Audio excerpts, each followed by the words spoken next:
এটা কোরআনও নয়, হাদিসও নয়, একটি রূপক কথা। এক ব্যবসায়ী নেকে কিয়ামতের দিন হাজির করা হবে, ফেরেশতা তাকে বলবে যে আল্লাহর বান্দা, তোমার পাপ আর পুণ্য, ন্যাক আর বদ, এই দুটি সমান সমান হয়ে গেছে, 50-50, এখন কোন জায়গায় যাবা, কও বেহেশতে যাবা না দোজখে যাবা? ব্যবসায়ী লোকটা কিছু জানে না, সে কয় যে ফেরেশতা ভাই, আমি তো দোজখও চিনি না, বেহেশতেও চিনি না, সারা জীবন ব্যবসা করছি, যে জায়গায় গেলে আমার 2 টাকা লাভ হয় ওইখানে আমার পাঠাবো। তো মানুষ লাভ খুব ভালো বোঝে এবং লাভের দিকে মানুষ ঝোঁকে বেশি। এই জন্য আল্লাহ তাআলা বলছেন, হাল আদুল্লুকুম আলা তিজারাতিন তুনজিকুম মিন আযাবিন আলিম, যেটা লাভ আর লাভ, আমার সাথে ব্যবসা করো, শুধু লাভ হবে। তো এই ব্যবসার মধ্যে পুঁজি হলো 3টা। ব্যবসার মধ্যে পুঁজি কয়টা? 3টা। আল্লাহ রাব্বুল আলামিন বলেন, তুমিনুনা বিল্লাহি ওয়া রাসূলিহি ওয়া তুজাহিদুনা ফি সাবিলিল্লাহ। 3টি পুঁজি। একটি হলো আল্লাহর প্রতি ঈমান, রাসূলের প্রতি ঈমান এবং আল্লাহর রাস্তায় জিহাদ করা, মাল দিয়া, জান দিয়া।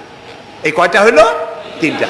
চলুন এই 3টি কথার ব্যাখ্যা করে তারপরে মোনাজাত করব সংক্ষেপে, যেন আমরা আল্লাহর সাথে ব্যবসাটা শুরু করতে পারি আজকে থেকেই। আল্লাহ যেন তৌফিক দেন, বলেন আমিন। 1 নম্বর হচ্ছে তুমিনুনা বিল্লাহ, আল্লাহর প্রতি বিশ্বাস, আল্লাহর প্রতি ঈমান, বলেন আল্লাহর প্রতি ঈমান। এখন আপনারা বলবেন যে এটা তো কোনো নতুন কথা হলো না, আল্লাহর প্রতি ঈমান আনছি, যদি ঈমানই না থাকতো তাহলে কি বৃষ্টির মধ্যে, এই পানির মধ্যে আমরা কি বসে থাকতাম? 100% সত্য কথা। ঈমান না থাকলে কেউ আসতেন না, আর এই পানির মধ্যে, ঝড়ের মধ্যে বাঁশ ভাঙ্গে মাথায় পড়তে পারে এই ঝুঁকি নিয়ে বসতেন না, ঠিক কিনা ভাই? আমরা সবাই ঈমানদার। তবে আল্লাহর উপর ঈমান আনতে হলে 4টি শর্ত লাগে। কয়টি শর্ত? 4টি শর্ত ফুলফিল করলে আল্লাহর উপরে ঈমান এনেছি বলে প্রমাণিত হবে। নইলে আল্লাহ আছে একথা নুরা পাগলাও বলছে। নুরা পাগলার বলা আর আপনার আমার বলা এটা তো এক হওয়ার কথা না, ঠিক কিনা বলে? তা আল্লাহর উপর ঈমান আনতে হলে শর্ত কয়টা? 4টা। 1 নম্বরের শর্ত হলো আল্লাহর জাত সম্পর্কে স্বীকার করে নেওয়া, আল্লাহর অস্তিত্ব, আল্লাহ আছেন, এটা মেনে নেওয়া।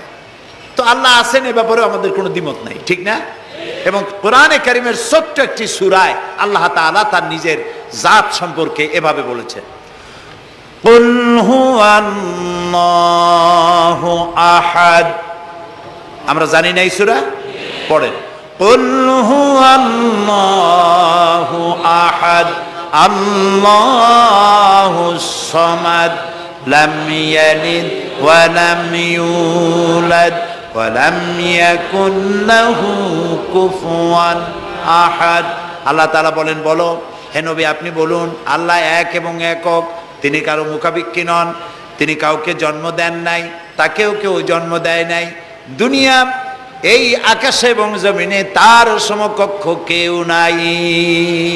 তিনি এক, তিনি একক, তিনি ছিলেন, তিনি আছেন এবং তিনি থাকবেন। লাইসা কামিসলিহি শাইউন, তার মতো কেউ নাই।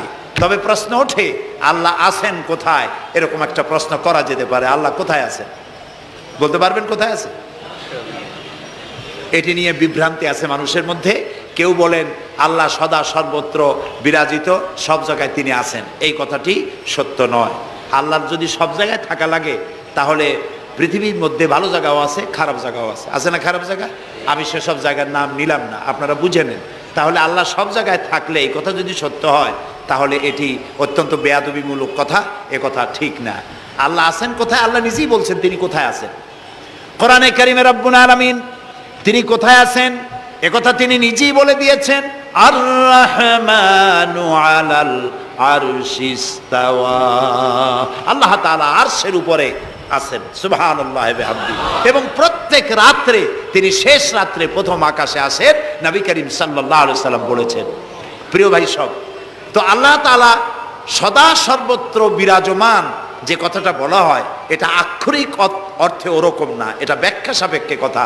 আল্লাহ সদা সর্বত্র সব জায়গা সম্পর্কে ওয়াকিফাল, তিনি সব জানেন, সব দেখেন। তিনি সামিউন, তিনি বাসিরুন, তিনি দেখতে পান, তিনি শুনতে পান। আপনার আমার দেখার মধ্যে কোনো বাধা, প্রাচীর, অবস্ট্রাকশন কিছু একটা থাকতেই পারে। আল্লাহর দেখার মধ্যে কোনো বাধা নাই। অন্ধকার রাতেও দেখেন, কুয়াশাচ্ছন্ন হলেও দেখেন, মেঘের মধ্যেও দেখেন, তার দেখায় কোনো বাধা নাই, তার শোনায় কোনো বাধা নাই।